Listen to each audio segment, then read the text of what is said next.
Pronto, vamos lá. Boa noite, pessoal.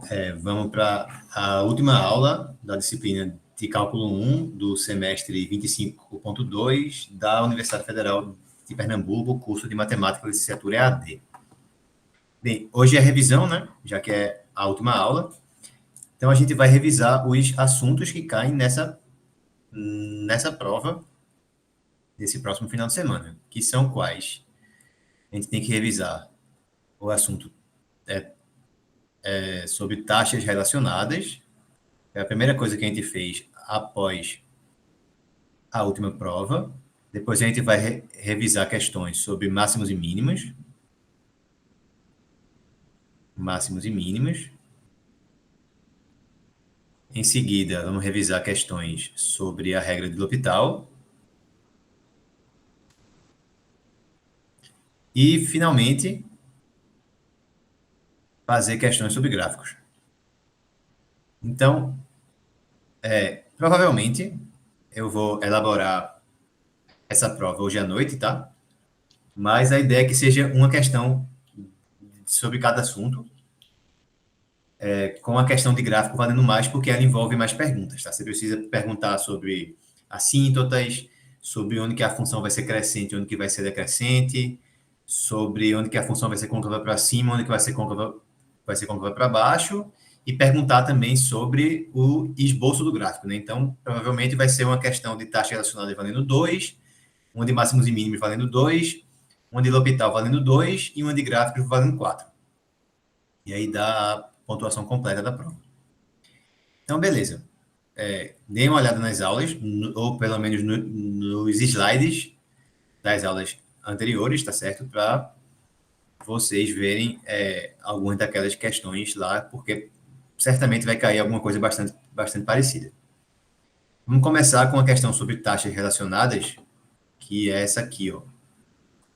Só para relembrar, tá? Como é que funciona, porque tem um roteirozinho, né, que a gente precisa seguir com questões de taxas. Então é o seguinte: acumula-se areia em um monte com a forma de um cone, onde a altura é igual ao raio da base, certo? Então, se você fosse desenhar aqui esse cone, ele seria alguma coisa mais ou menos assim, tá? A altura dele igual ao raio da base. Então, esse triângulo aqui é isósceles, certo? Então, se aqui for R, aqui também é R. Se o volume de areia aumenta a uma taxa de 10 metros cúbicos por hora, a que razão aumenta a área da base quando a altura do monte é igual a 4 metros? Então, bem, qual é a ideia? É você relacionar todas as grandezas envolvidas. Que grandezas envolvidas que a gente tem aqui? Tem o volume, certo? De areia, que é um volume de um cone, a área da base, que é a área de um círculo, a altura e o raio. Então, primeiro, como é que eu relaciono o volume com a altura e o raio? O volume de um cone é 1/3 da área da base, então πr ao quadrado, vezes a altura, que também é igual ao raio, né? E a área da base é a área de um círculo, então é πr ao quadrado. Certo?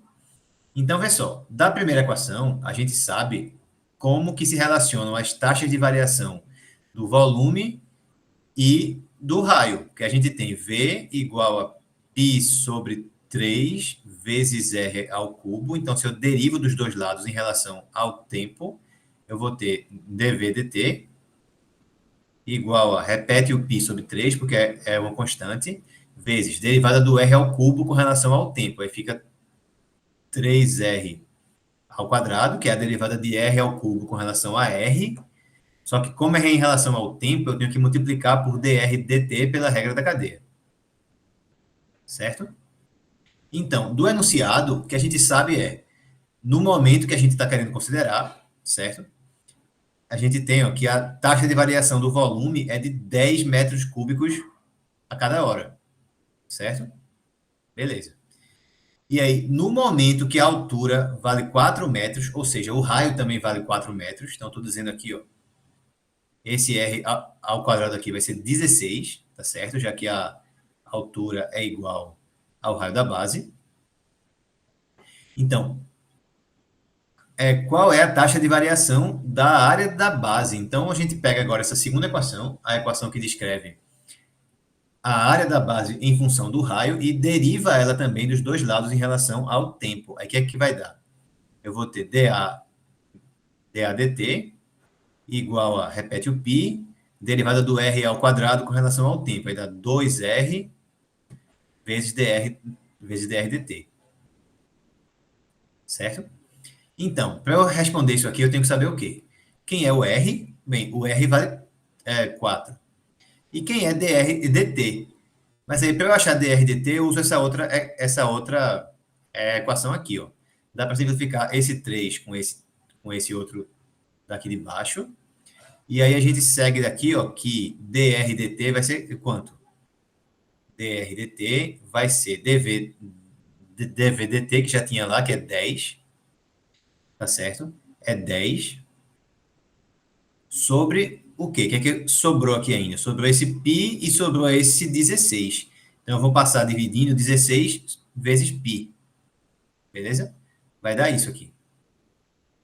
Simplificando tudo por 2, fica 5 sobre 8π. Essa é a taxa de variação do raio.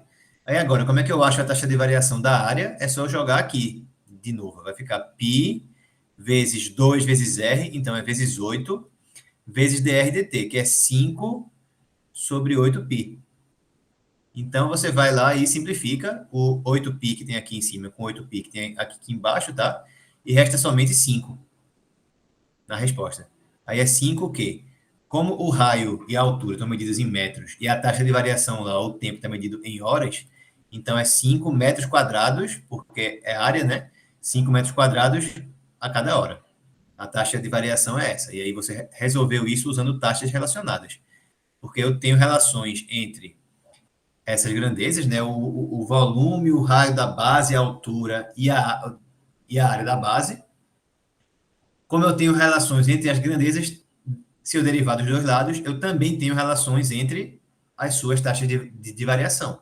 E é isso que são taxas relacionadas, tá? Você parte dessas equações envolvendo as suas grandezas e acha as relações entre as suas derivadas. Sempre derivadas aqui em relação ao tempo, tá? Alguém tem alguma pergunta sobre essa questão?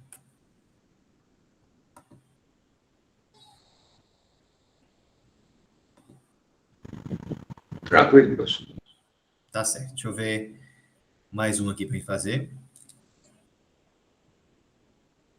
Também essa aqui é meio parecida com a que a gente já fez antes, na aula que era sobre esse assunto mesmo.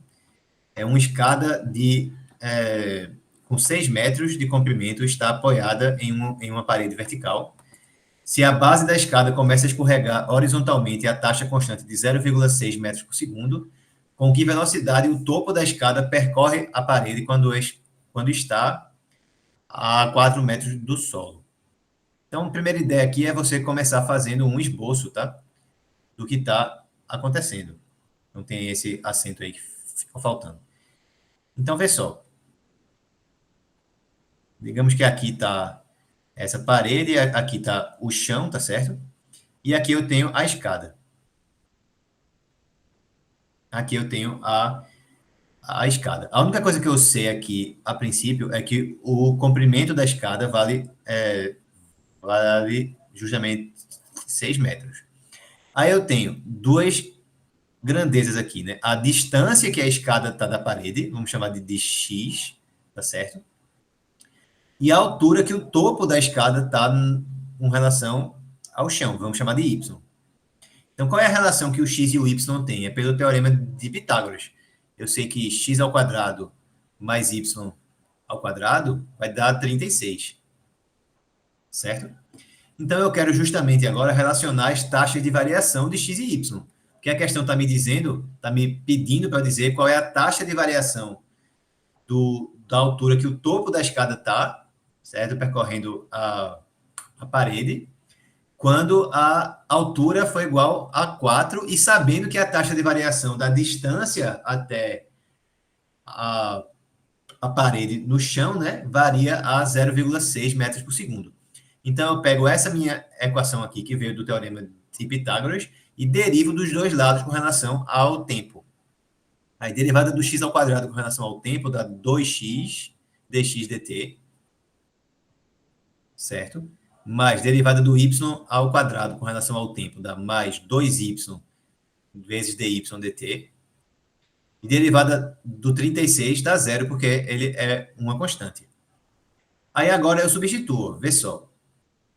O x que eu quero é exatamente quando esse x aí for igual a 4, certo? Está dizendo que eu quero saber quanto vale essa taxa de variação da altura, justamente quando o x for 4. Quando a... Não, desculpa. Quando o y for 4. É quando o topo da escada está a 4 metros do solo. Então, o y, que é 4, tá certo? O y é 4. E eu sei que a variação horizontal aqui, ó, do x é 0,6. É 0,6. Então, eu tenho essas duas informações. Eu sei o dx dt e sei o y. Falta o x. Aí, como é que eu acho o x? Bem, usando o teorema de Pitágoras mais uma vez. Só que agora eu uso para calcular o y quando... Desculpa, para calcular o x quando o y for igual a 4. Aí vai dar o quê? X ao quadrado mais 16 é igual a 36, certo? Então, eu vou ter x ao quadrado igual a 20, que é 5 vezes 4, beleza? Então, x vai ser raiz de 5 vezes 4, vai dar raiz de 5 vezes 2. 2 raiz de 5. Então, o x aqui que entra é 2 raiz de 5. Então, voltando e substituindo agora, o que a gente vai ter? 2 vezes 2 raiz de 5 vezes 0,6 mais 2y, né? Então 2 vezes 4, dy dt é igual a zero, beleza? Então ficamos com essa equação aí. Tá bom, pessoal? Então agora é só substituir. Vamos ver como é que vai ficar. Quem é que vai ser dy dt? Dy dt vai ser, eu vou passar para o outro lado aquela parte que está sem o dy dt, então vai ficar 2 vezes 2 dá igual a 4. 4 vezes 0,6. 6 vezes 4 daria 24, né? Então dá menos 2,4. Menos 2,4 vezes raiz de 5 sobre o 8, que estava multiplicando o dy dt. Aí, bem, se fosse 24 sobre 8, 24 sobre 8, daria 3, né? Então, 2,4 sobre 8 dá 0,3. Então, dá menos 0,3 raiz de 5. E essa é a resposta. E a taxa de variação aqui está em que unidades? Como a distância que eu estou calculando está sempre em metros e o tempo está em segundos, então é metro por segundo.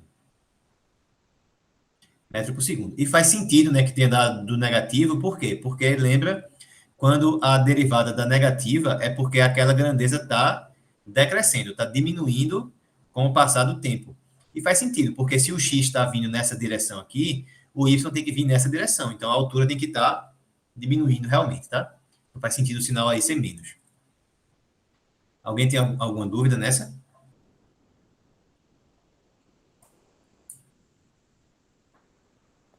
Ok.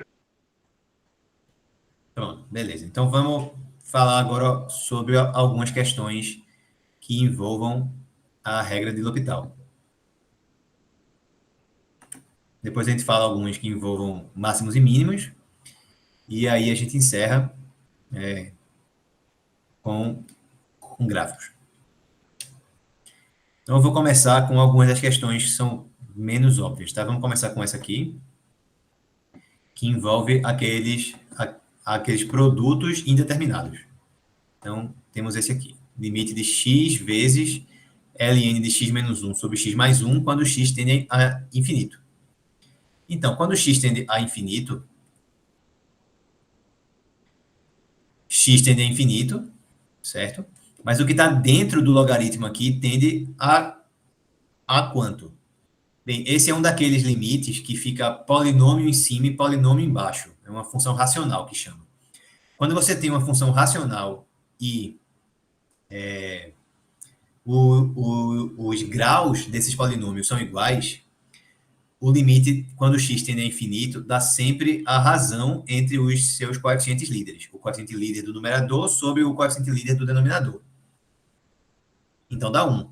Outra forma de ver isso seria pela própria regra de L'Hopital lá dentro do meu logaritmo, tá? Por quê? A regra de L'Hopital também funciona quando o limite dá infinito sobre infinito. 0 sobre 0 ou infinito sobre infinito. Como o x vai para infinito, x menos 1 vai para infinito, x mais 1 também vai. Então, você pode olhar para esse limite, quando x tende a infinito, de x menos 1 sobre x mais 1, usando o L'Hopital. Você deriva em cima e embaixo, tá? Pela regra de L'Hopital, vai dar o quê aqui? Derivada de cima, derivada de x menos 1 dá 1, derivada de baixo também dá 1, então esse limite aí dá 1, como eu tinha falado, tá?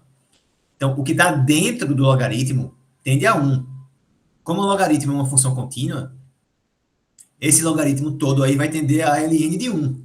E ln de 1 é 0, né? Qualquer logaritmo calculado em 1 sempre dá 0, beleza? Então, ficamos com um limite que é uma indeterminação do tipo infinito vezes 0, ou 0 vezes infinito. Qualquer limite desse tipo, a gente precisa ajeitar ele primeiro para depois poder usar a regra de L'Hopital. E a gente faz isso invertendo uma das duas funções no denominador. Então, nesse caso, é mais fácil inverter o x para não ficar uma coisa tão complicada assim, com esse ln embaixo ainda mais invertido. Então, a gente fica com essa expressão aqui. Ó. Por que isso ajuda a gente? Por quê? Bem, eu já sei que o numerador tende a 0, porque a gente acabou de observar isso. Já o denominador agora é 1 sobre x. Quando o x tende a infinito, o x fica bem gigante, né? Então, 1 sobre x tende a 0. Então, nesse caso aí, o limite ficou 0 sobre 0. Esse limite aqui ficou 0 sobre 0. Então, eu posso usar aqui a regra de L'Hopital. Então, pela regra de L'Hopital aqui, eu tenho que fazer o quê? Limite quando x tende a infinito. Aí eu derivo no numerador, derivo no denominador. Então, a minha derivada do numerador, se eu tivesse ln de x, a derivada daria 1 sobre x. Então, derivada de ln de x menos 1 sobre x mais 1 é 1 sobre o que está dentro desse ln, tá? Ou seja, eu tenho que inverter quem está dentro do ln. Vai dar x mais 1 sobre x menos 1.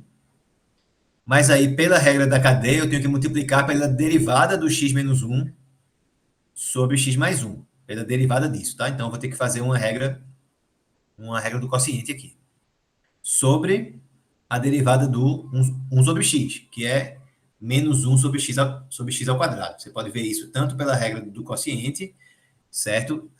Quanto pela regra da potência, escrevendo 1 sobre x como x elevado a menos 1.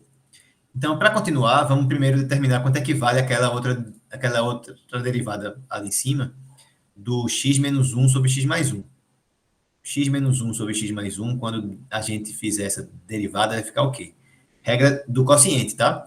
Derivo em cima, dá 1, multiplico pelo de baixo, x mais 1, repito, aí menos, repito o de cima, multiplico pela derivada do de baixo, que é 1, sobre o de baixo ao quadrado. Então, sobre x mais 1 ao quadrado. Então, em cima deu o quê? Deu 1x mais 1, menos x menos 1. Então, ficou menos x mais 1, tá? O menos daqui multiplica o x e o menos 1. Sobre x mais 1 ao quadrado. Cancela o x com o menos x, ficou 1 mais 1 deu 2. Então, deu 2 sobre x mais 1 ao quadrado. Eu vou repetir isso ali em cima. Então, a gente vai ter limite quando x tende a infinito. Bem, vamos ver, né? X mais 1 sobre x menos 1 vezes 2 sobre x mais 1 ao quadrado. Tudo isso sobre menos 1 sobre x ao quadrado. Aí tem coisa aí que dá para simplificar, né? Porque tem aquele x mais 1 ali, ó, que está aqui em cima, e tem o x mais 1 aqui embaixo. Sobrou somente um dos x mais 1 que tinha lá embaixo. Tudo bem? Então, vamos fazer o que agora? Vamos dividir essas duas frações. Repete a de cima, multiplica pelo inverso da de baixo. E esse sinal de menos que está embaixo eu vou colocar aqui na frente. Então, fica limite quando x tende a infinito de quê? Repito a de cima, aí vai dar 2 sobre Bem, ó, x menos 1 vezes x mais 1, né? Aí dá o quadrado do primeiro menos o quadrado do segundo e multiplica pelo inverso da de baixo. O inverso da de baixo é x ao quadrado sobre 1. Ou seja, esse limite deu menos 2, que multiplica o limite de x tendendo a infinito de x ao quadrado sobre x ao quadrado menos 1. Pronto, agora ficou um limite bem mais simples. Ou você usa essa informação que eu dei, que sempre que tiver um limite de uma função racional, tá certo? Em que os dois polinômios que aparecerem forem do mesmo grau, esse limite sempre vai dar o quê? O coeficiente líder do numerador sobre o coeficiente líder do denominador. Então, nesse caso, como é x ao quadrado em cima e x ao quadrado menos 1 embaixo, o limite dá 1 sobre 1. 1 é o coeficiente líder do numerador e 1 também é o coeficiente líder do denominador. Então, dá 1 sobre 1. Ou você usa a regra de L'Hopital, porque dá infinito sobre infinito, quando o x tem infinito, né? Então, derivando em cima fica 2x. Derivando embaixo também fica 2x. Então, quando eu aplicar a regra de L'Hopital uma vez, vai ficar limite quando o x tem infinito 2x sobre 2x, que dá 1 também, de qualquer forma, tá? Então, você usa o fato de que esse limite aqui dá 1, esse limite dá 1. Pronto. Então, qual é a resposta? Menos 2. Menos 2. Esse menos 2 aí é o resultado final do limite que a gente tinha para calcular. Alguma pergunta? Essa informação aí que eu dei de que função racional em que os dois polinômios têm o mesmo grau, o limite vai dar o coeficiente líder do de cima sobre o coeficiente líder do de baixo, pode ser usada na prova, tá? Sem problema nenhum. Pode usar isso. Eu disse isso nas aulas assíncronas que eu falei, estou dizendo isso hoje também, pode ser utilizado, tá? Alguma dúvida? E se eu não utilizasse, professor, daria a mesma resposta? Tem que dar a mesma resposta, tá? Se você não usar isso, você pode usar a própria regra de L'Hopital, tá? Sair derivando em cima e embaixo até não ter mais uma indeterminação, que é o que eu falei depois. Se eu pegasse esse x ao quadrado sobre x ao quadrado menos 1 e usasse a regra de L'Hopital aí, ficaria o quê? Derivando em cima fica 2x. Derivando embaixo também fica 2x. Então vai dar 2x sobre 2x, vai dar 1. Do mesmo jeito. Tá bom? Ok. Pronto. Vou pegar mais um aqui para gente fazer. Esse outro que eu vou fazer aqui vai envolver aqueles expoentes indeterminados, tá? Quando eu tenho, tipo, 1 elevado a infinito, 0 elevado a 0, coisas desse naipe aí. Então, o limite do momento é esse. É elevado a x mais x elevado a 1 sobre x. Então, quando o x tende a infinito, a base, a exponencial tende a infinito e o x também. Então, isso aqui tende a infinito. Ao passo que o expoente tende a 1 sobre x, quando o x vai para o infinito, então o expoente tende a 0. Então, essa é uma indeterminação. Por quê? Porque a base, qualquer coisa, se eu faço infinito elevado a qualquer coisa, isso vai dar infinito.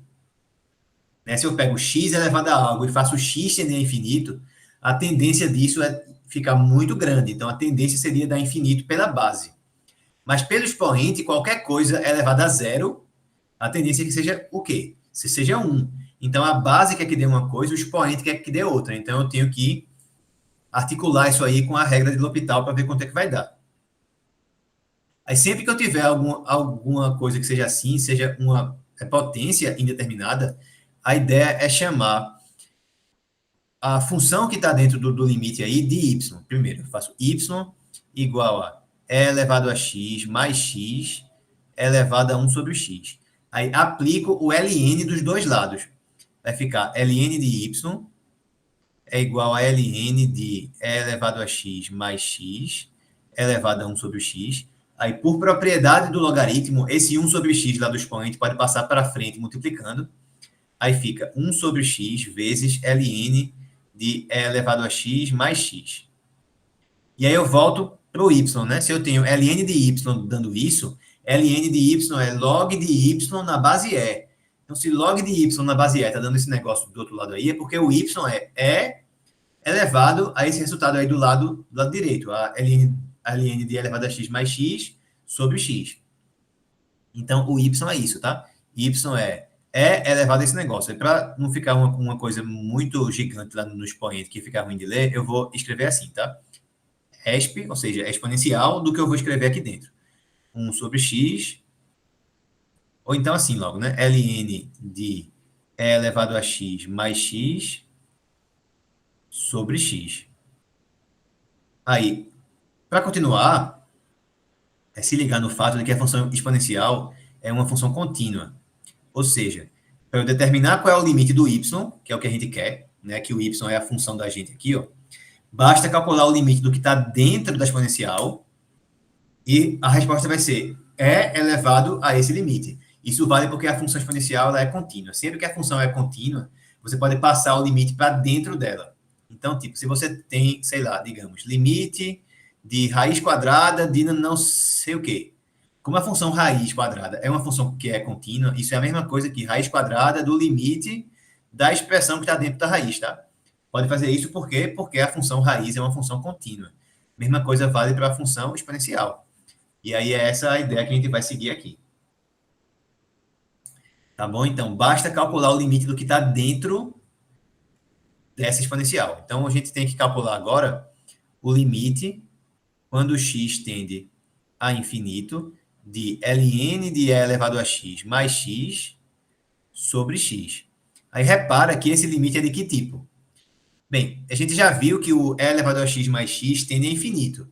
Então, ln de algo que tende a infinito, porque o gráfico do ln é assim. Então, quando eu aumento o x, o ln ó, ele vai lá para cima. Então, ele tende a infinito. Então, meu numerador tende a infinito e o x tende a infinito. Então, o denominador também tende a infinito. Então, se é infinito sobre infinito, eu posso usar a regra de L'Hopital aqui. Aí, como é que fica pela regra de L'Hopital? Eu tenho que derivar o numerador, derivar o denominador e ver o que vai ficar. Derivando o numerador, o que vai ter? De novo, ln de alguma coisa, a derivada é 1 sobre essa coisa, vezes a derivada do que está dentro do logaritmo.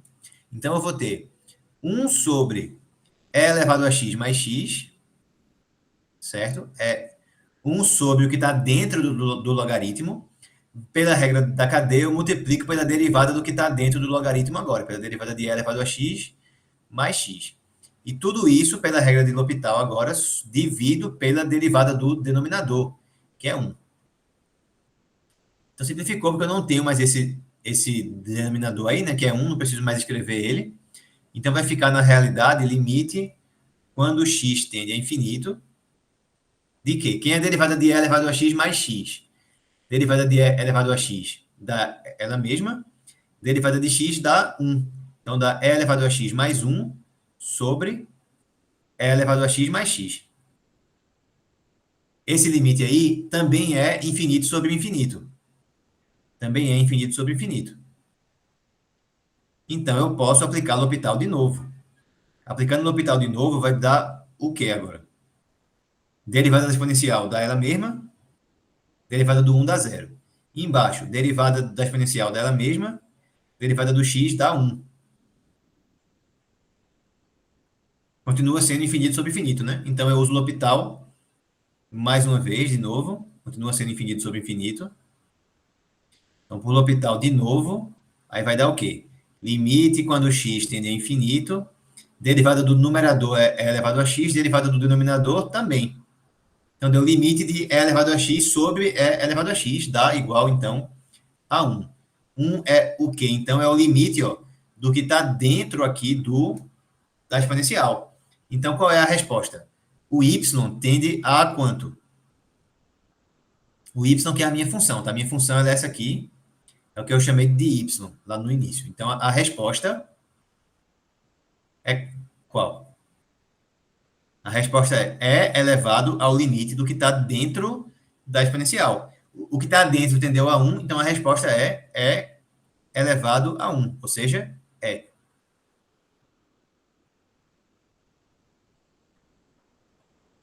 E aí, alguma dúvida aqui? Eu tentei compreender, professor, essa questão aí, essas questões aí desse assunto, mas não entendi não.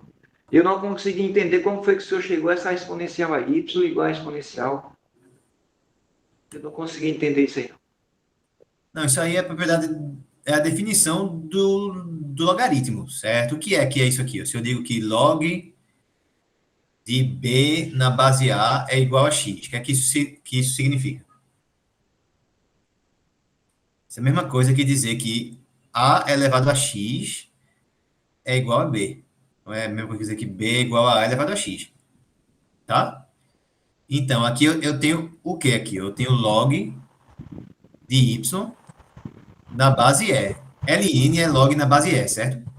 Então, eu tenho log de Y na base E, dando isso aqui, ó. Então, isso quer dizer o quê?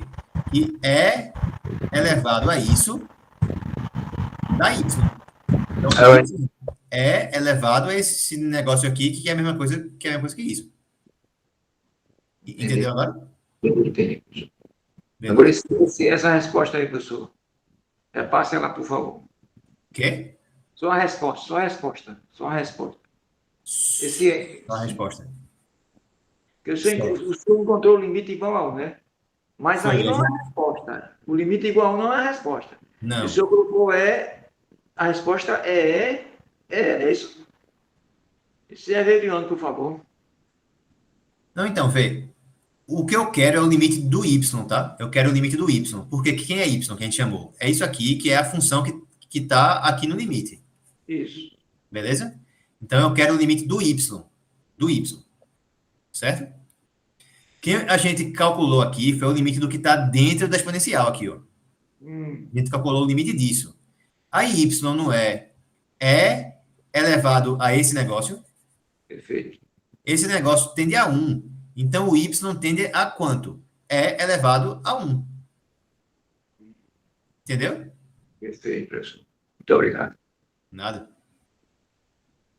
Então, você calcula o limite do que está dentro da exponencial e a resposta vai ser é elevado a esse limite, a esse resultado. Então, se aqui tivesse dado 1, como deu, aí dava é elevado a 1. Se aqui desse 0, aqui dava é elevado a 0. Se aqui desse 10, aqui dava é elevado a 10. E assim sucessivamente. Tá? Tudo bem? Tranquilo, professor. Beleza. Ok, vamos fazer umas de máximos e mínimos agora. Deixa eu só me localizar aqui nos materiais todos. Achei, pronto. Então, vamos começar com essa aqui, ó.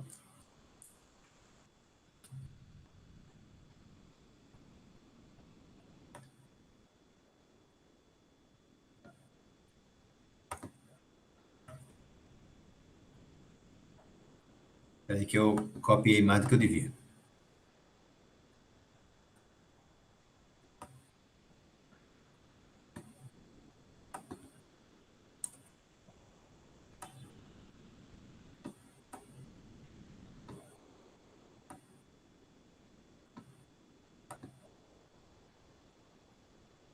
Tá saindo meio estranho aqui meu recorte da tela, que ele tá pegando um pedaço a mais do que eu mandei, mas enfim, deixa assim mesmo, tá? Tá demorando muito já. Determine o retângulo de área máxima, que tem um vértice na origem, um lado sobre o eixo x, um lado sobre o eixo y e um vértice sobre o gráfico dessa função aí. 1 sobre 4 mais x ao quadrado para x maior do que zero. Então vamos começar fazendo um esboçozinho rápido aqui dessa figura. Como é que é o gráfico, mais ou menos, dessa função? Tipo, eu não preciso desenhar ele perfeitamente, não, tá? A questão não é de gráfico, só preciso me ligar como é que vai ficar. Vê, concorda que quando o x for para zero, aqui, quando eu substituir o x aqui por zero, vai dar 1 dividido por 4? Vai, né? Vai dar 1 quarto. Então, quando o x é zero, a função vale 1 sobre 4. Então, vai ficar assim. E eu só me importo quando o x for maior que zero. Aí, quando eu aumentar bem muito o x, quando eu fizer o x tender a infinito, eu vou ter 1 sobre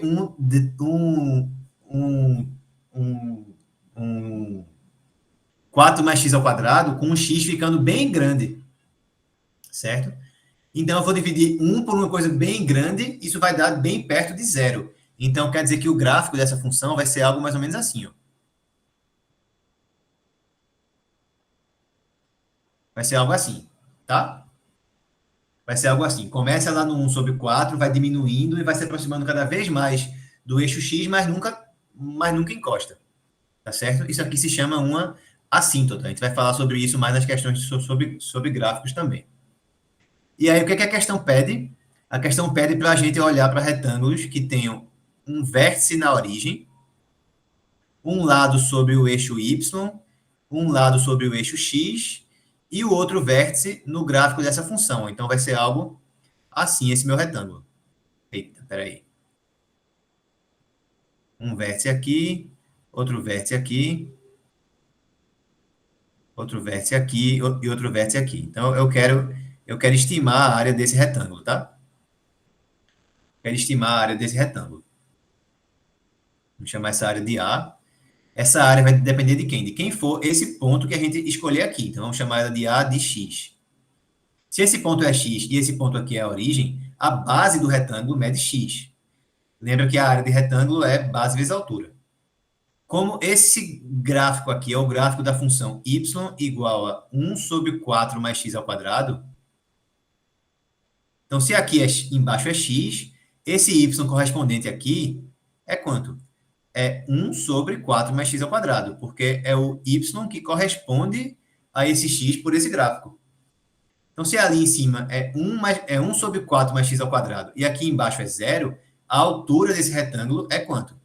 É justamente 1/4 mais x ao quadrado. Então, eu tenho a minha fórmula da área aqui. Ó. A área em função do x do ponto, né, do vértice que está no eixo x, vai ser x sobre 4 mais x ao quadrado. A área vai valer isso. Então, eu tenho que determinar o maior valor possível dessa área. E a gente faz isso usando derivadas. Começamos calculando quem é a derivada dessa função. Para isso, a gente usa a regra do quociente. Aí fica a derivada do de cima, dá 1, vezes o de baixo, menos o de cima, vezes a derivada do de baixo, que dá 2x, sobre o de baixo ao quadrado. 4 mais x ao quadrado, Então, isso aqui vai dar quanto? Vai dar 4 mais x ao quadrado, menos 2x ao quadrado, sobre 4 mais x ao quadrado, Ou seja, a derivada, a linha de x, vai ser... Bem, eu tenho 4, então repete o 4, eu tenho mais x ao quadrado, menos 2x ao quadrado. Aí fica menos x ao quadrado, sobre 4 mais x ao quadrado, Pronto. Aí, para a gente determinar quem são os pontos de máximo, né, de máximo ou de mínimo, o primeiro passo é identificar quais são os pontos críticos dessa função. O que são pontos críticos? São pontos que ou anulam a derivada ou nos quais ela não existe. Para ela não existir nesse caso, o denominador teria que ser zero, mas ele nunca é zero, ele vai ser sempre positivo, esse meu denominador, esse 4 mais x ao quadrado. Já o numerador, ele pode ser zero. Ele poderia ser zero se acontecesse o quê? Se 4 fosse igual a x ao quadrado. Então, ele vai ser zero se x ao quadrado for 4, ou seja, se x for mais ou menos 2. Só que como eu pego só x maior que zero, então só conta para mim x igual a 2. X igual a 2 ficou como o único ponto crítico dessa minha função dentro do domínio que eu estou considerando, tá? O único ponto crítico.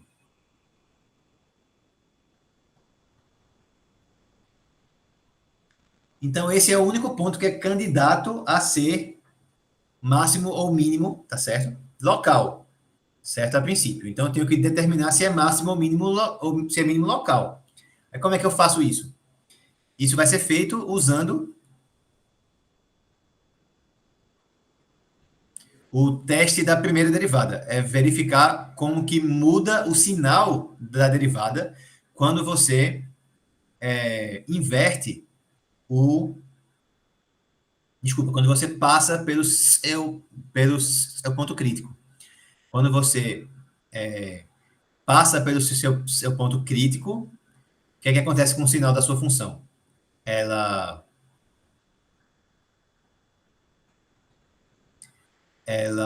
muda de mais para menos, muda de menos para mais, o que a gente sabe é o seguinte: quando a derivada for positiva, a função é sempre crescente. Quando ela for negativa, a função vai ser decrescente.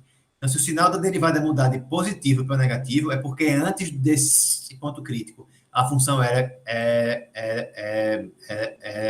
crescente e depois é decrescente. Então, se ela crescia antes e depois decrescia, é porque esse ponto crítico é um ponto de máximo local. Se for ao contrário, se antes do ponto crítico ela for negativa, a minha derivada, tá? E depois for positiva, antes dele a função está decrescendo e depois está aumentando. Então, nesse ponto é um ponto de mínimo certo local, tá? Aí depois eu tenho que dar alguma argumentação para justificar por que é o mínimo ou máximo, no caso aqui máximo, absoluto, o máximo maior de todos, não somente máximo ou de mínimo local. Então, o meu denominador aqui, ele é sempre positivo. Sempre positivo. Nesse caso, o que vai determinar qual é o sinal da derivada é o meu numerador. Então, como é que é o sinal do 4 menos x ao quadrado? 4 menos x ao quadrado, o gráfico disso vai ser uma parábola côncava para baixo, com raízes iguais a menos 2 e mais 2. Então, o sinal é como? É menos nessa parte aqui que está para baixo, mais nessa parte do meio que está para cima, e menos aqui mais uma vez. Então, quando eu passo por esse ponto crítico, a derivada está mudando como? Antes ela é positiva, então a função ela é crescente nessa parte aqui, e depois do ponto crítico ela está negativa, a derivada está negativa, então a função está decrescente. Isso quer dizer o quê? Que se a função antes era uma função que era crescente e depois agora ela é decrescente, isso significa, pelo teste da primeira derivada, significa que 2x igual a 2 é um ponto de máximo local. Ponto de máximo local.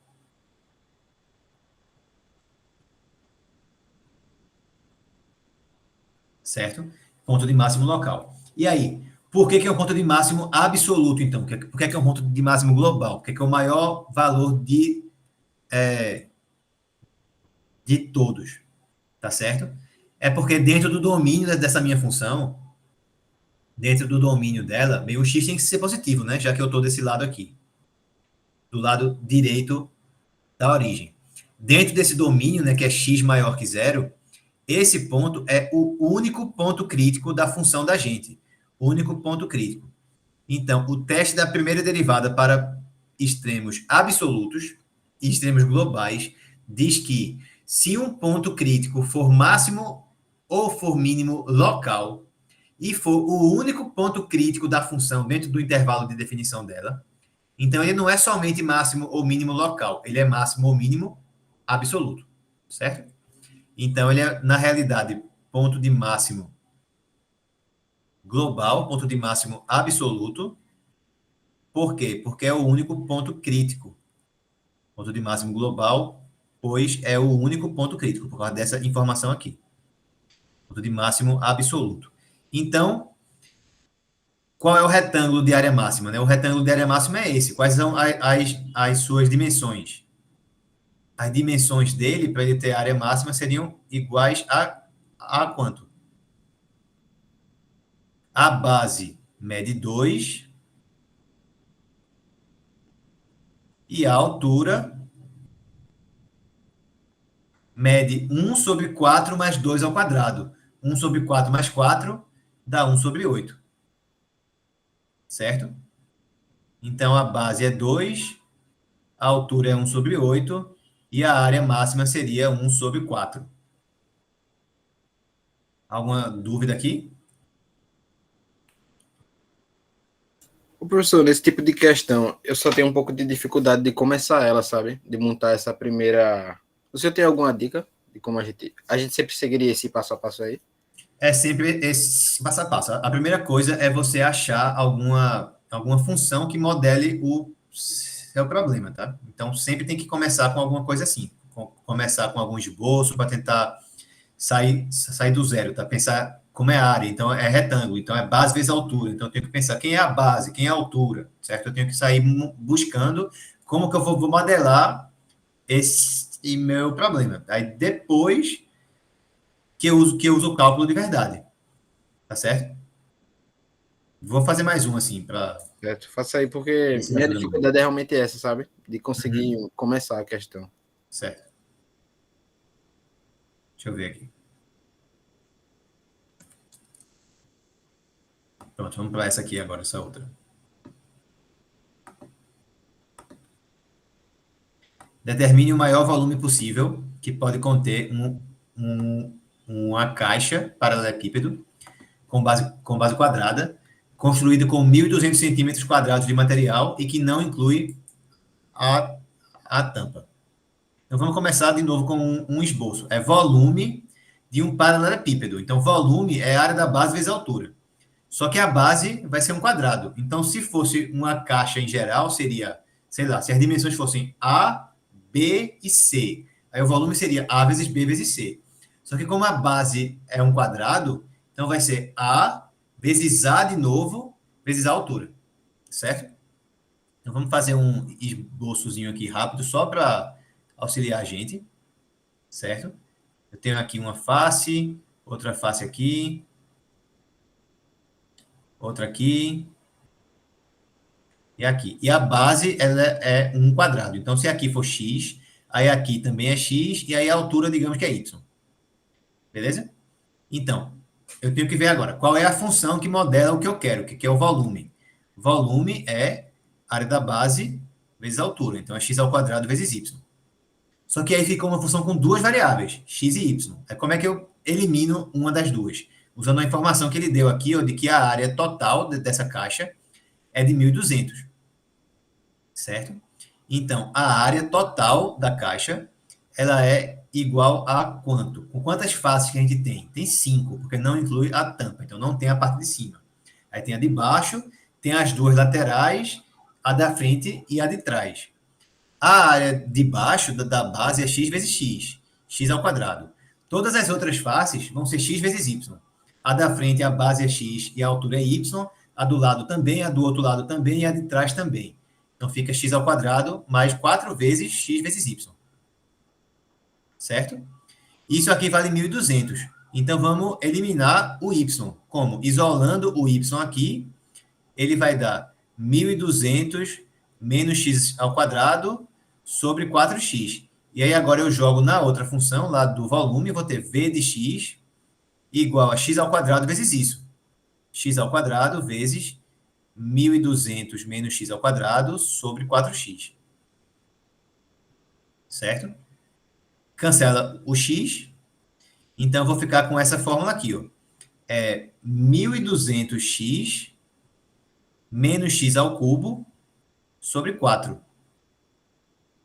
Tá?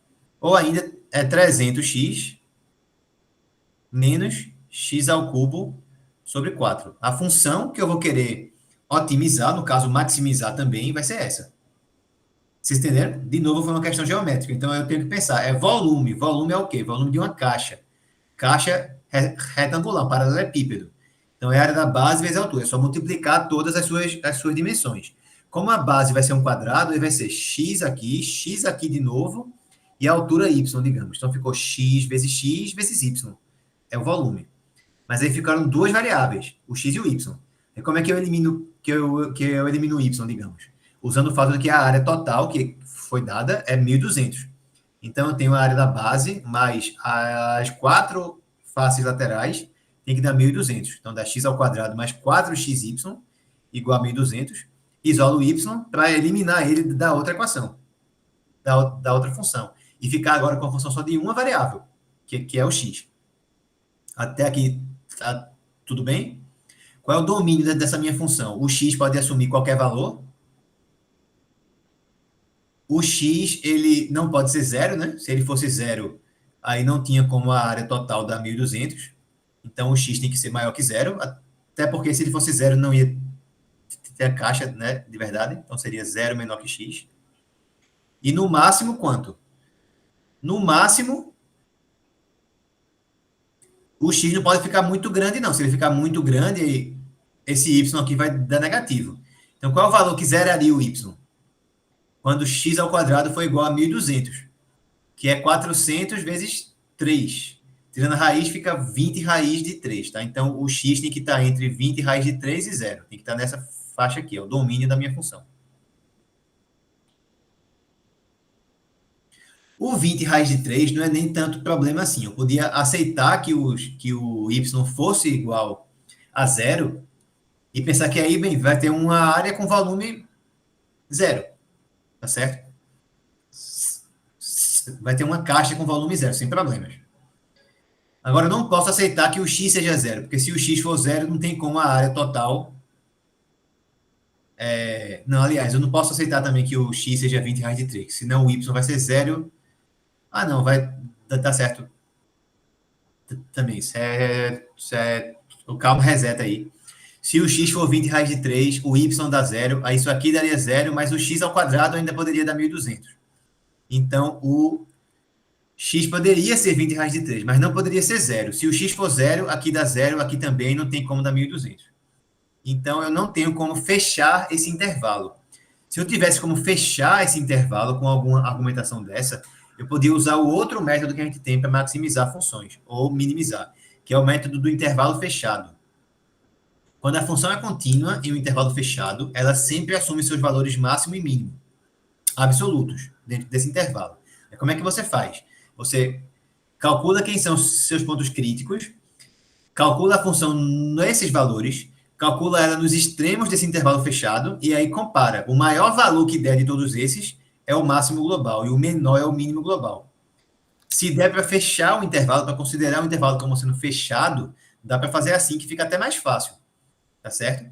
Mas nesse caso não dá, porque eu não tenho como incluir o 0 de jeito nenhum no meu intervalo, senão não tem como a área total da 1.200, ela daria 0. Eu só consigo incluir o 20 raiz de 3, o 0 não. Então eu tenho que usar uma argumentação igual a que eu usei no exemplo anterior, tá? Determinar quem é o meu ponto crítico, verificar que ele é o único ponto crítico no meu intervalo de definição, que é esse aí, de 0 até 20 raiz de 3. Depois, mostrar que o sinal da derivada muda como? Se eu quero que seja máximo, tem que mudar de sinal positivo para negativo, para ela crescer antes e depois decrescer. Aí o ponto seria máximo. Tá certo? E como é o único ponto crítico, como vai ser o único ponto crítico, se é máximo local, é máximo global. O roteiro é esse. Certo? Então, o primeiro passo é identificar qual é a função que vai modelar esse meu problema. Foi isso que a gente fez até agora. Vocês têm alguma dúvida sobre essa parte até aqui?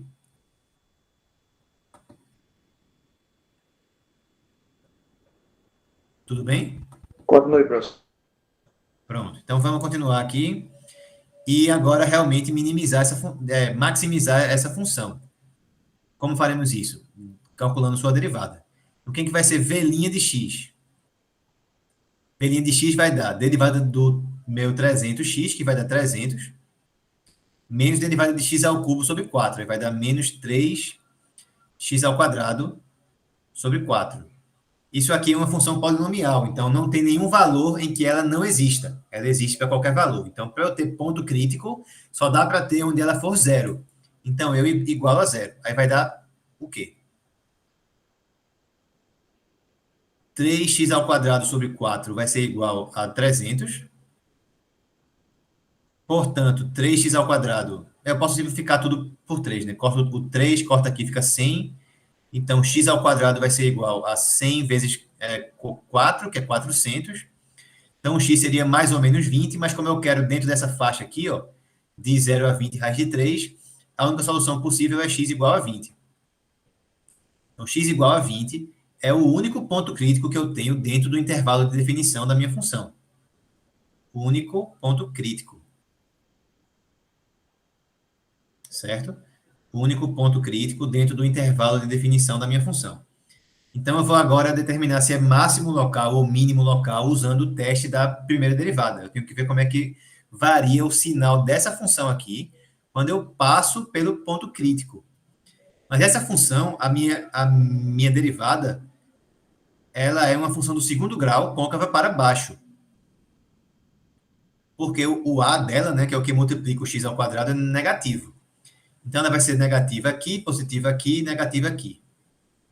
E quem são as raízes dela? São os valores que a gente achou aqui, ó, que x ao quadrado é igual a 400. Então, fica menos 20 aqui e mais 20 aqui. Portanto, no 20, no ponto que a gente quer saber mesmo, né, o sinal da derivada muda como? De mais antes, então nessa parte ela é crescente, para menos depois, então ela é decrescente nessa parte daqui. Como variou de mais para menos, pelo teste da primeira derivada, x igual a 20 é um ponto de máximo local. Ponto de máximo local, pelo teste da primeira derivada. Se fosse uma questão de minimização, aí eu teria que verificar que o sinal muda de menos para mais, tá? É menos antes, então ela decresce antes, e mais depois para ela crescer do ponto crítico em diante. Aí agora, como é o único ponto crítico, então por ser o único ponto crítico, na realidade x igual a 20 é ponto de máximo global, absoluto.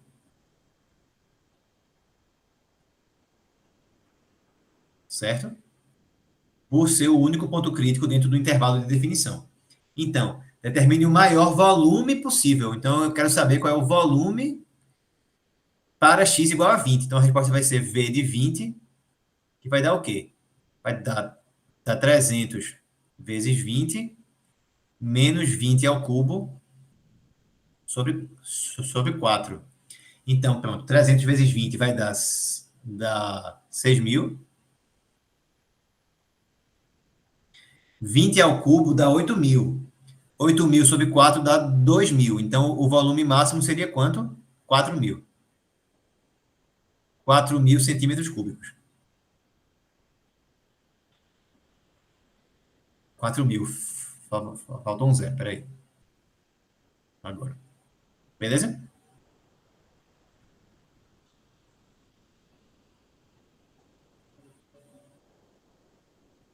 E aí? Alguma pergunta? Professor, esse 20 ao cubo aí, professor. Oi? Explica aí. Esse 20 ao cubo aí, professor, por favor. Não, pô, eu quero saber qual é o volume quando x for 20. Aí eu pego essa fórmula aqui, ó. Ah, tá certo, tá certo. Tá? Ok, Aí ok, ficou 300 vezes 20, menos 20 ao cubo sobre 4. tá certo. Ok. Pronto. Então eu vou fazer agora uma questão sobre gráficos. Eu recomendo que vocês vejam as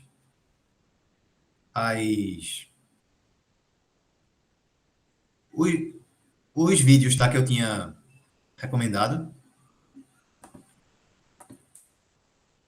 Vamos fazer essa aqui, ó. Então, esboce o gráfico. Esboce o gráfico de f de x igual a x ao quadrado mais 1 sobre x ao quadrado menos 1. Tá bom? Aí, na prova, a questão como vai vir, não vai vir somente isso, não. Vai vir com todo passo a passo, tá? Vai vir, primeiro, considere a função f de x igual a x ao quadrado mais 1 sobre x ao quadrado menos 1. Pronto. Aí, essa função possui assíntotas horizontais e verticais? Sim, não, justifique. Letra B. Essa função é crescente em que valores de x e decrescente em que valores de x? Letra C. Determine onde a função o gráfico da função vai ser côncavo para cima, onde que vai ser côncavo para baixo. E na letra D, esboce o gráfico, tá certo? Então, vem com esse roteiro que é o que precisa fazer para responder a questão. Então, vamos começar pelas assíntotas, que seria a letra A. Então, primeira parte, assíntotas.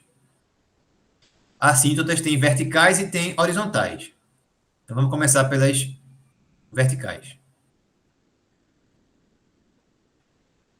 As assíntotas verticais, elas ocorrem onde o denominador dá zero, certo? Essencialmente. Em funções que nem essa aqui, funções racionais, elas ocorrem sempre que o limite vai dar infinito, tá bom? O limite da função no geral dá infinito.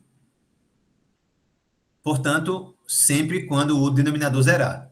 Então, tem dois valores que zeram esse denominador aí, mais ou menos 1. Então, eu tenho assíntotas verticais em mais ou menos 1. Por quê? Porque é onde zera o meu denominador, certo?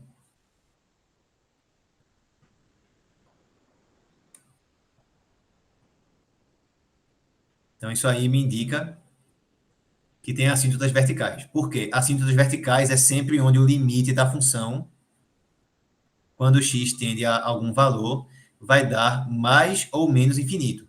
Como a função é racional, isso vai ocorrer somente quando o denominador for zero. Tá bom? Então, tem verticais em mais ou menos 1. E horizontais, vai ter onde? Assíntotas horizontais. A assíntota horizontal, aí o infinito, ele aparece também, mas não é quando o resultado dá infinito. É quando existe o limite da função, quando o x tende a mais ou a menos infinito, quando esse limite existe. Certo? Então, quando esse limite existe, isso aqui dá algum número, pode ser 0, pode ser 1, pode ser menos 1. Então, eu tenho que calcular o limite de x ao quadrado mais 1 sobre x ao quadrado menos 1, quando o x tender a mais ou menos infinito.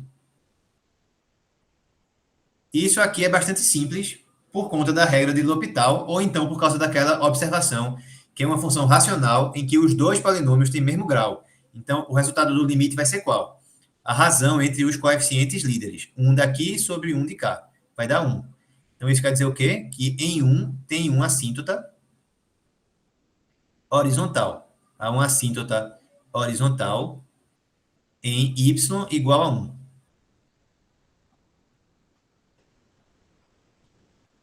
Então, isso quer dizer o quê? O que é uma assíntota? É uma reta que o gráfico da função se aproxima cada vez mais, mas nunca toca, tá? Se aproxima, mas nunca toca. Se é assíntota horizontal, então quando o x for para menos infinito ou mais infinito, o gráfico vai se aproximar disso, mas nunca vai certo, encostar.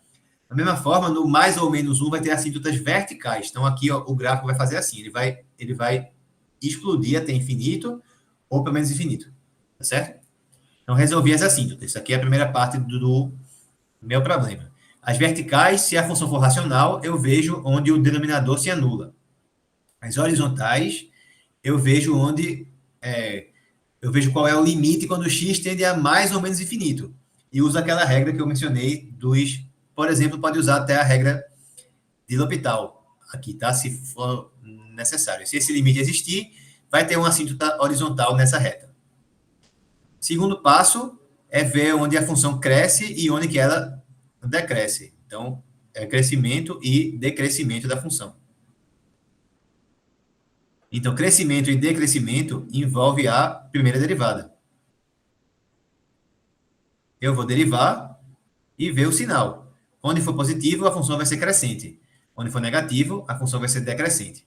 Então, vamos derivar essa função. Eu vou ter f' de x igual ao quê? Tenho que derivar pela regra do quociente. Deriva o numerador da 2x vezes o de baixo, que é x ao quadrado menos 1, menos o de cima, x ao quadrado mais 1, vezes derivada do de baixo, que é 2x, da mesma forma, sobre o de baixo ao quadrado. Então, sobre x ao quadrado menos 1 ao quadrado. Aí, beleza, ó, no numerador vai dar o quê? 2x vezes x ao quadrado dá 2x ao cubo, menos 2x vezes 1, aí menos x ao quadrado vezes 2x dá menos 2x ao cubo, menos 1 vezes 2x, então menos 2x de novo, sobre x ao quadrado menos 1 ao quadrado. Então, cancelo esse com esse, fiquei com menos 4x sobre x ao quadrado menos 1 ao quadrado. Pronto, a minha derivada é isso. Aí agora eu tenho que ver qual é o sinal dela. Quem está embaixo nunca é negativo, tá? No caso, nunca também é zero, né? Porque os pontos que zerariam isso não estão no domínio da função. Então, isso aqui é sempre positivo. Se é sempre positivo, quem vai dizer qual é o sinal é o numerador, certo? Eu tenho esse menos aqui. Então, quando o numerador for positivo, a derivada vai ser o quê? Vai ser negativa, porque eu vou ter menos daqui, com mais daqui, com mais daqui. Aí menos com mais fica menos. Agora, se o numerador for negativo, se aqui for negativo, aí aqui também é negativo e aqui é positivo. Aí ficou menos, com mais, fica mais. Então, eu só tenho que ver qual é o sinal do numerador. Como é que é o sinal do numerador aqui? Pronto. Esse 4x, na real, vamos botar assim, não vamos colocar 4x, não, vamos colocar logo menos 4x no numerador, que aí já fica mais fácil. Menos o 4x aqui, tá? Pensar que o numerador é isso. Então, como é que é o sinal do menos 4x? Menos 4x é uma reta decrescente, né? Se o seu gráfico é uma reta decrescente, a raiz dele é zero, então ele é positivo antes da raiz e negativo depois. Certo? Então, o numerador é positivo antes do zero e negativo depois. O denominador é sempre positivo. Então, como é que é o sinal da minha derivada? F' de x é positiva se x for menor que zero, certo? E negativa se x for maior que zero. Tá? Pelo que a gente observou aqui. Ó. Só que no caso tem os pontos em que o denominador ele não existe. Né? Então, como é que fica na realidade? Eu tenho assim, eu tenho menos 1, 0 e 1. Em menos 1 e no 0 a função não existe, tá? Desculpa, em menos 1 e 1 a função não existe. Então, como é que é o sinal da derivada? Antes do zero é sempre positivo, então é positiva aqui, negativa aqui e negativa aqui. Então, ela é crescente. A função é crescente aqui, decrescente aqui e decrescente aqui. Tá? E diferente de menos 1. E aqui também diferente de mais 1. Então, ela cresce onde? Ela cresce para x menor do que menos 1 ou para x entre menos 1 e 0. Menos 1 está fora do meu domínio, né? Porque ele zera o denominador. Então, ele está fora do domínio. Não posso dizer que ela é crescente em menos 1 porque ela não existe nesse ponto. E é decrescente onde? Os outros dois intervalos. É decrescente em 0 a 1 aberto, união com 1 até mais infinito aberto também. No infinito é sempre aberto. Beleza? Então, isso aqui responde a letra B, vamos dizer assim. Certo?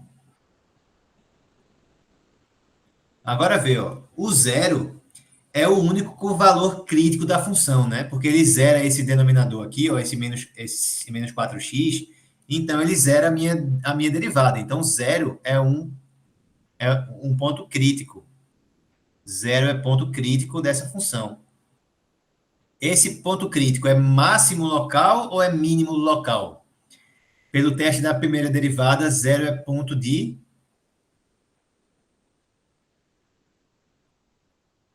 máximo local, tá? Por quê? Porque o sinal da derivada mudou de mais para menos. Então, antes do zero, a função é crescente e depois é decrescente.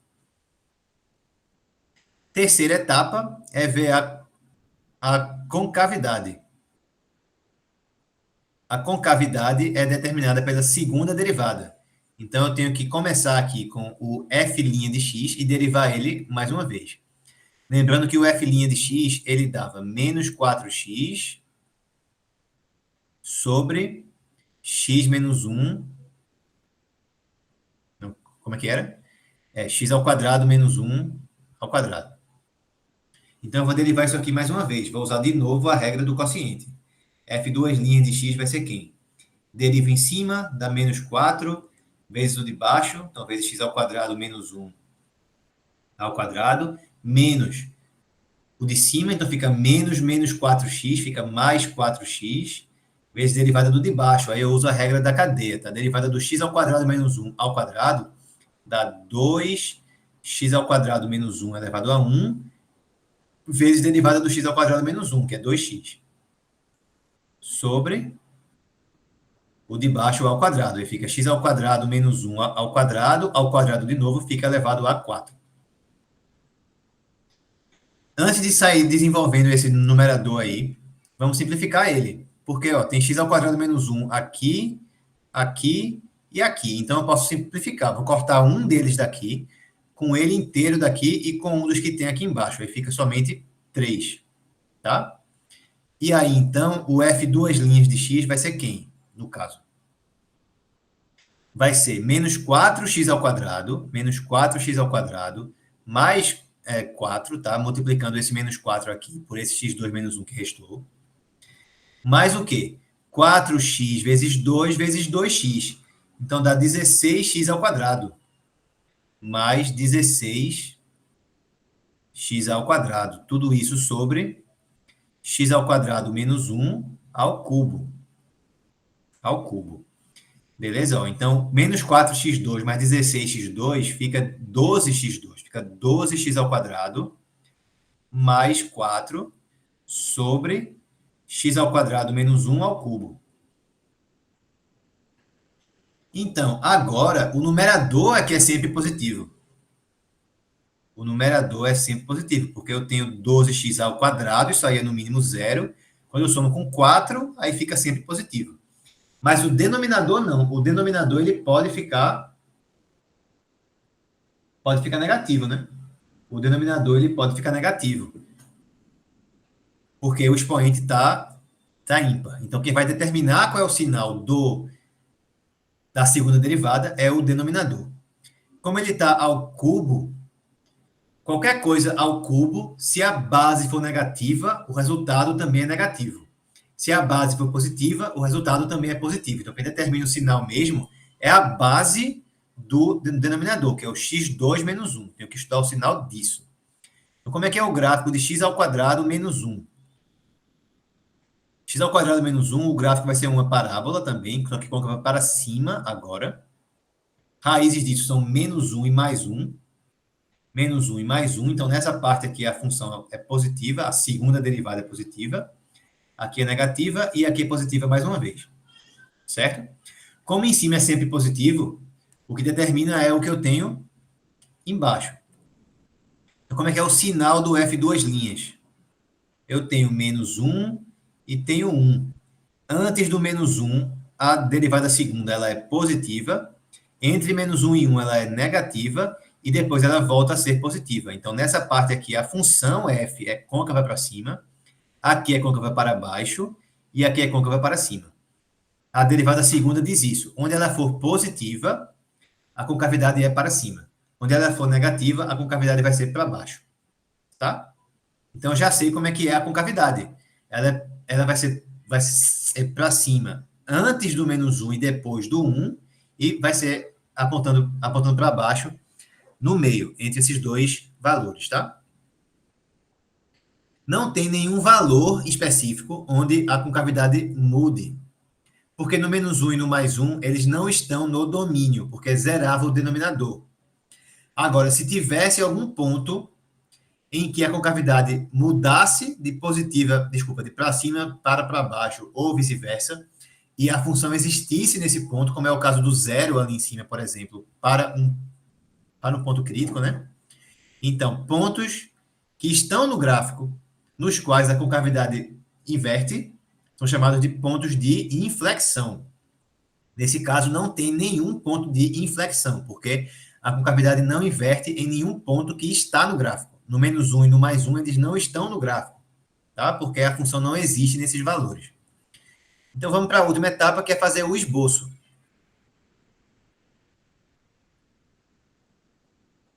Fazer o esboço do gráfico é juntar todas as informações que a gente viu até agora. A função, como é que era mesmo? Era f de x igual a x ao quadrado mais 1 sobre x ao quadrado menos 1. Então, antes de esboçar, a gente pode ver mais algumas informações. Ela tem alguma raiz, tem algum valor que zera essa função. Para zerar ela, o numerador tinha que ser positivo. Então, não tem. certo? Não tem raiz. O numerador tem que ser zero, certo? Desculpa, o numerador tem que ser zero. Então, não tem como zerar esse numerador. Qual é o ponto que ela corta o eixo y? Corta o eixo y onde? Quando o y for igual a quanto? Ela corta o eixo y quando o x for zero, porque ela passa pelo eixo y sempre quando o x for zero, passa pelo eixo x quando o y for zero. Quando o x for zero, dá 0 mais 1 sobre 0 menos 1. Dá menos 1. Então, ela passa pelo eixo y quando o y for menos 1. Então, vamos usar isso aí também para montar esse nosso gráfico, tá? Então, tá aqui o eixo y, tá aqui o eixo x. Vamos marcar todos os pontos que foram relevantes no que a gente viu até aqui, tá? A gente viu, tinha aqui o y sendo menos 1, vamos marcar ele aqui.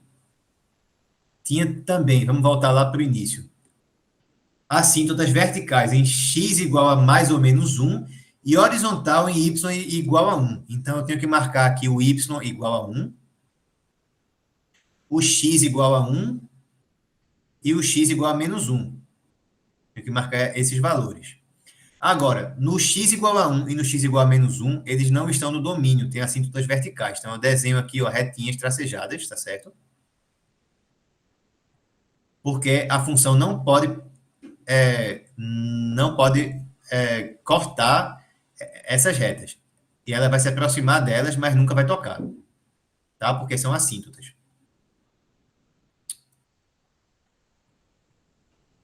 Desenhar com essa mesa de digitalizador é meio complicado aqui às vezes, mas bora que eu vou conseguir. Pronto. E também tem uma assíntota horizontal no 1. Então, eu tenho que fazer aqui uma retinha tracejada também. Essa, a função, ela pode cruzar, tá certo? Mas, quando eu fizer o x tender a infinito e a menos infinito, a função vai se aproximar cada vez mais dessa reta, mas nunca vai tocar. Já estou finalizando, tá? Eu sei que está finalizando o tempo e talvez vocês tenham aula agora. Mas estou acabando já. Aí, pronto. Vê só. Quando eu começo vindo lá do menos infinito, a função tem que vir se aproximando do 1. E ela faz isso como? Nessa parte aqui, a função ela é crescente, né? Ela é crescente. Então, ela vem se aproximando do 1 e aumentando. E aumenta até chegar no 1. E faz isso sempre como côncavo para cima. Ou seja, nessa parte do gráfico aqui, a função vem bem pertinho do 1 aqui, então vem crescendo e vai aumentando o côncavo para cima. E quando chega aqui, tem uma assíntota vertical. Então, ela também se aproxima dessa reta, mas nunca toca. Quando passa para o outro lado do menos 1, também é uma assíntota, mas ela vem de que forma? Depois do menos 1, ela ainda é o quê? Crescente, continua crescente, mas agora ela é côncava para baixo. Então, ela é crescente e côncava para baixo. E ela vem, então, aqui, ó, se ela é crescente, tem que vir daqui. Crescente e côncavo para baixo. E passa aqui, né? Porque a gente viu, ó, quando ela passa pelo eixo y, é quando o y for menos 1. Do 0 em diante, ela passa a ser o que agora? Decrescente. Decrescente, e até chegar no 1, ela ainda é côncava para baixo. Então, ela vai passar para cá e vai fazer assim, ó. Tem que ser simétrico aqui, tá? Então, vai fazer assim. Beleza? Decrescente, côncavo para baixo ainda. E se aproxima cada vez mais da assíntota, mas nunca toca. Quando passa pelo outro lado do x igual a 1, aí agora ela é o quê? Pelo que a gente viu. Aqui ela é agora decrescente ainda, mas é côncavo para cima. Então, se ela é decrescente, ela tem que vir lá de cima. Tem que vir lá de cima. Então, tem que vir decrescendo aqui. Eita. Tem que vir decrescendo aqui. Côncavo para cima e vai se aproximando da assíntota, mas nunca toca. Então, fica assim o meu gráfico, tá? E só para ressaltar aqui, ó. Aqui eu tenho um ponto de máximo local, como a gente tinha falado. Certo? Não tem ponto de inflexão. Aqui eu tenho a assíntota horizontal.